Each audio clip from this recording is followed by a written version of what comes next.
Salam jaya peternakan babi Indonesia. Kembali lagi sama saya. Kali ini saya ingin membahas organ dalam betina. Orang penasaran kan, kawin tapi belum lihat dalamnya. Nah, organ betina kalau dibuka seperti ini. Jadi ini lubang vagina. Jadi posisinya kalau ini ke bawah, ini organ. Jadi dia lengkung ke bawah, itu organ saluran kencing. Makanya kalau kita kawin, kateternya harus serong 45 derajat ke atas.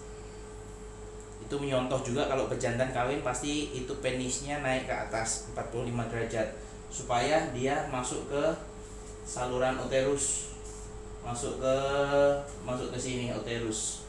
Jadi ini sperma, oviduct, sel telurnya di sini dilontarkan, diproduksinya di sini sel telur.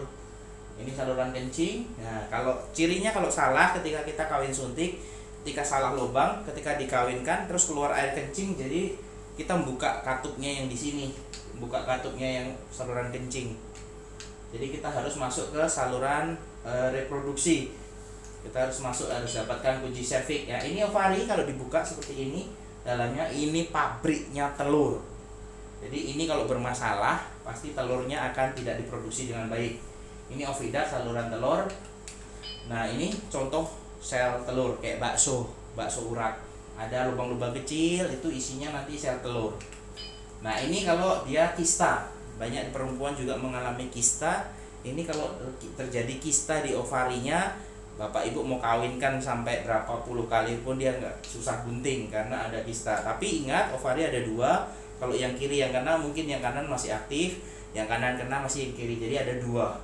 Jadi kalau satu rusak mungkin yang lainnya tidak rusak. Ini tadi kalau saya belah gambarnya seperti ini, ada lubang-lubang ini, nanti itu keluar telurnya, nanti jadi corpus luteum. Nah, ini sel telur kalau dilihat dari mikroskop kecil cabai rawit, nanti bisa jadi babi yang besar. Nah, ini kalau kawin seperti ini, kalau saya belah. Nah, ini dan kateternya kelihatan nggak ya, bening. Ini selangnya masuk ke atas. Nah, di sini di serviks harus kena lock. Nah, kalau yang pakai intrauterine, makanya terkadang saya tertawa ketika peternak ngomong, saya pakai kateter IB intrauterine kok performanya tambah jelek. Iya, karena selangnya IB dalamnya hanya berhenti di sini, dia nggak bisa nembus sampai sini. Mandornya itu ngawinin, tapi selang dalamnya tuh masih keleweran di luar, nggak masuk semuanya ke dalam. Jadi karena susah nih, di sini tuh ada cincin serviksnya. Nah, terkadang intrauterine mereka nggak bisa nembus cincin serviksnya, jadi berhentinya di sini. Jadi pakai kateter biasa sama intrauterine terkadang hasilnya sama, bahkan lebih jelek karena ada backflow. Nah, itu terpengaruh, makanya harus dicek apakah intrauterine bener tembaknya di sini. Harusnya kan nembaknya di sini kalau intrauterine. Kalau ini kateter biasa, nembaknya di serviks paling cincin ke-4 atau cincin ke-5. Nah, tapi kalau intrauterine kan pas serviks, jadi dia lewat dari serviksnya. Jadi ini harus pas serviks di sini salurannya. Jadi harus tembak di sini. Nah, ini pengalaman, itu sebagai bahan pengetahuan saja. Jadi begini cara mengawinkan babi, sebagai materi pendukung materi saya sebelumnya. Ini perlu diketahui oleh mandor-mandor. Jadi ini ngawinin itu makhluk hidup, ada mekanismenya, bukan sembarang aja. Bahkan kalau jantan juga jangan serahkan semuanya pada pejantan, kita juga harus kontrol masuk enggak penisnya, kondisi penis si jantan gimana, terus kesehatan si jantan gimana. Kalau enggak, nah kalau discas kencing putih atau yang nanahan, biasanya di sininya kalau dibuka ada sariawannya, putih-putih seperti infeksi. Jadi terkelupas, ada bakteri yang menyerang sehingga penyembuhannya terganggu.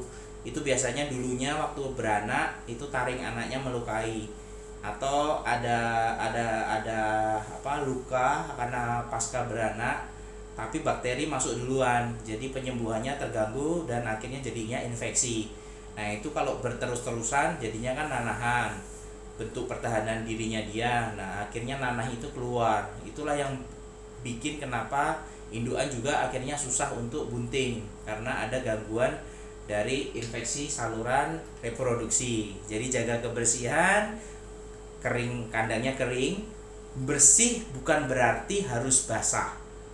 boleh dibersihkan tapi harus kering, itu kunci di babi.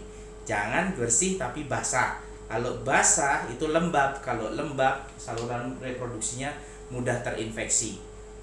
Jadi pintar-pintar ngatur suhu kandang, pintar-pintar ngatur kelembaban dan kecepatan angin di kandang supaya ternak tetap nyaman. Oke, itu dari saya hari ini. Terima kasih untuk perhatiannya. Terus saksikan video-video saya. Pasti masih ada banyak informasi-informasi yang menarik yang penting untuk Anda ketahui. Sampai jumpa. Salam jaya peternak Indonesia.